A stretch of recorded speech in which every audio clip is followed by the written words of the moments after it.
Telangana, AP మన తెలుగు రాష్ట్రాలలో బాగా ఇష్టంగా తినే ఫుడ్డు అదేనండి చికెన్‌తో చేసిన బిర్యానీ.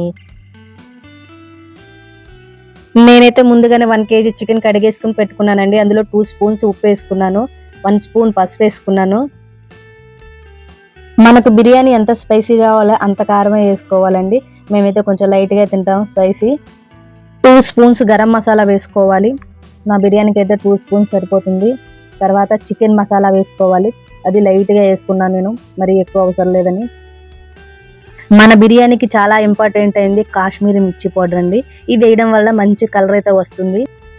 కొద్దిగా కస్తూరి మేతి తీసుకోవాలండి. ఇది వేయడం వల్ల బిర్యానీ అనేది మంచి స్మెల్ అయితే వస్తుంది.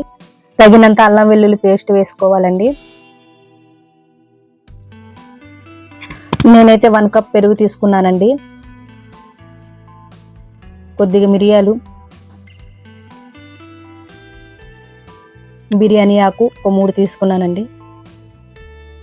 లవంగాలు స్పైసీకి తగినంత, యాలుక్కాయలు అది కూడా స్పైసీకి తగినంత, ఒక నిమ్మకాయలో సగభాగం ఒక చెక్క మొత్తం పిండుకోవాలి గింజలు తీసేసుకొని.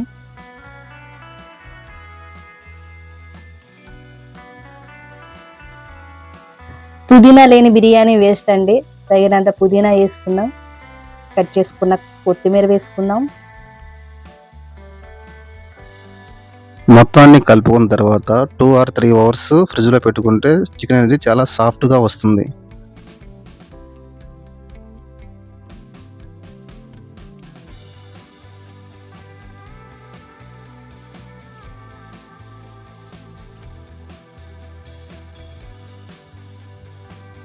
జీడిపప్పు యాడ్ చేసుకుంటే చికెన్ అనేది చాలా టేస్టీగా వస్తుంది.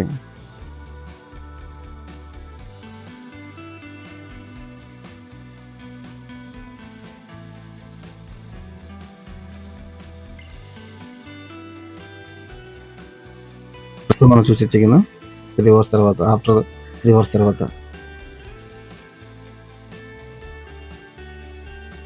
ఓకే, మిగతా ప్రాసెస్లోకి వెళ్ళిపోదాం మనం. బిర్యానీకి ఎప్పుడు నెయ్యే వాడాలి, అప్పుడే టేస్టీగా వస్తుంది బిర్యానీ. నేనైతే ఎంత కావాలో అంతే తీసుకున్నానండి. నెయ్యి హీట్ అయిన తర్వాత ముందుగా కలిపెట్టుకున్న చికెన్ అయితే వేసేసుకున్నాను. బిర్యానీ చికెన్ని లో ఫ్లేమ్లో పెట్టుకొని ఫ్రై చేసుకోవాలి. అప్పుడే చాలా బాగుంటుంది. కాదు, మంచి కలర్ వస్తుంది. చాలా టేస్టీగా కూడా ఉంటుంది.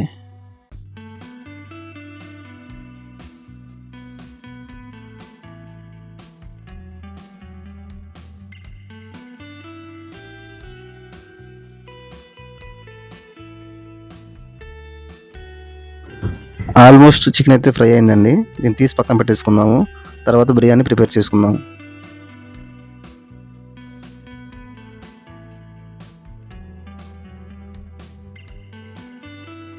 వాటర్ అయితే హీట్ అయిన తర్వాత బిర్యానీ ఐటమ్స్ మొత్తం వేసుకోవాలండి. వాటర్లోని బాగా మరగనివ్వాలి. అందులోనే కొద్దిగా సాల్ట్ వేసుకోవాలి టేస్ట్ కోసం. కొంచెం ఆయిల్ వేసుకుంటే రైస్ అనేది చాలా విడివిడిగా వస్తుంది. రైస్ అనేది అంటుకోకుండా ఉంటుంది. ఇవన్నీ బాగా మరిగిన తర్వాత తీసి పక్కన పెట్టుకోవాలి. అలా తీయటం వల్ల బిర్యానీ తినేటప్పుడు అడ్డు రాకుండా ఉంటాయి.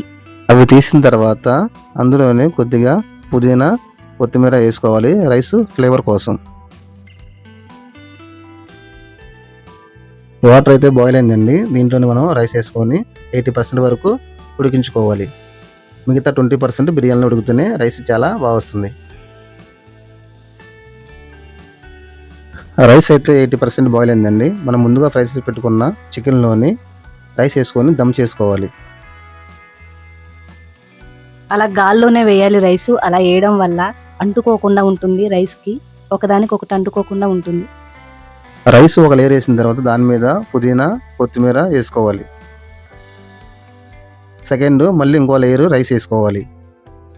అలా లేయర్గా వేసుకుంటేనే చాలా బాగుంటుంది. థర్డ్ లేయర్లోని బ్రౌన్ ఆనియన్స్, పుదీనా, కొత్తిమీర మళ్ళీ వేసుకున్నాం ఫ్లేవర్ కోసము. మళ్ళీ ఒక లేయర్ రైస్ వేసుకున్నాము పైన.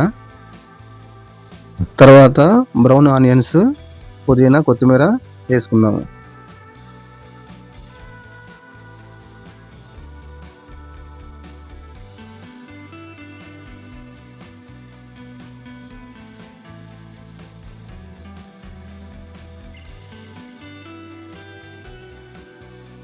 మన బిర్యానీ అయితే రెడీ అయిపోయిందండి.